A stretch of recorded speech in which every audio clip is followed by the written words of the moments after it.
it's always good to have a record of kind of what you've done. As stats and league positions can be very false. So it's always good to take accountability of kind of where you're at. So you was in Cagliari, Italy for around 2.5 years, did you say?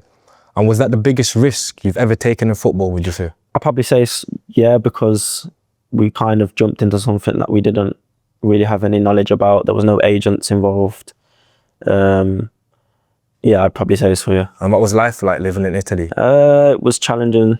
They're not very culturally up to date over there. The lifestyle is very different. Supermarkets will shut at like 4 o'clock. Sundays they'll shut at like 11. Obviously very hot conditions.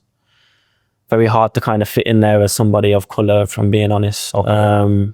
A lot of challenging racial experiences, but kind of things that you learn to understand as you grow up with it. Can you give us an example? Yeah, I mean, some of the kids are obviously quite ignorant towards people who don't look like them, which probably affected me at first, but I've kind of learned to brush that off. But obviously challenging experiences, jealousy and people seeing someone better than them coming into the dressing room and he's not like them and stuff like that. But at the end, it was all good. But at first, kids don't know how to act. What about the language barrier? Yeah, language barrier was tough. The first year I went to school there, I just slept every day in class because I couldn't understand the language, but I had to go to school in order to sign there. But then I started taking private tutoring, and then by the second year I was speaking. Okay. So what, do you know a bit of Italian right now? Yeah. What can you say right now? Ciao, sono Kobe. That means, hi, I'm here. Oh, sorry. Hi, I'm Kobe. Yeah. Okay, all right then. And how different was the football culture compared to playing for West Brom?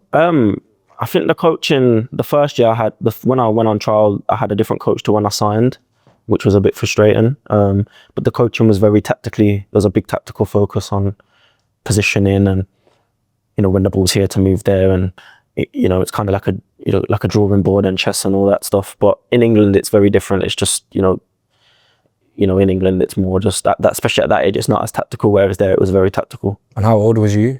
I was 15. 15. Right. And what suited you best, would you say? Would you say West Brom or? I think Cagliari was a good experience, to be honest. I didn't play as much as I should have for certain reasons. Meaning, first year I wasn't eligible to play because I didn't have Maya. So when you're under 15 and you move country, you have to get something that verifies that you're not moving for football, because they don't want kids kind of having agents and then moving them to other countries and, all safeguarding. And it's something to protect, like African vulnerable kids who get sold a dream from an agent and then they end up just in Italy. So you have to make sure there's like a 5-step process in terms of, has the parent moved for football or is it for work? So you have to say it's for work, and then you have to verify different things, like you have to go to school. There's like different checklists that you have to kind of tick off in order for you to sign. So unfortunately that wasn't explained to us when we first went. So I missed like half a season where I couldn't play any games, which was obviously disappointing. Yeah. And what was the most memorable goal or moment at this level that still lives with you today? I think my most memorable moment was probably my last year there. So we had the same manager from the first year, not the manager who I trialled with, who signed me, but the first manager of the first year. He stayed on the second year.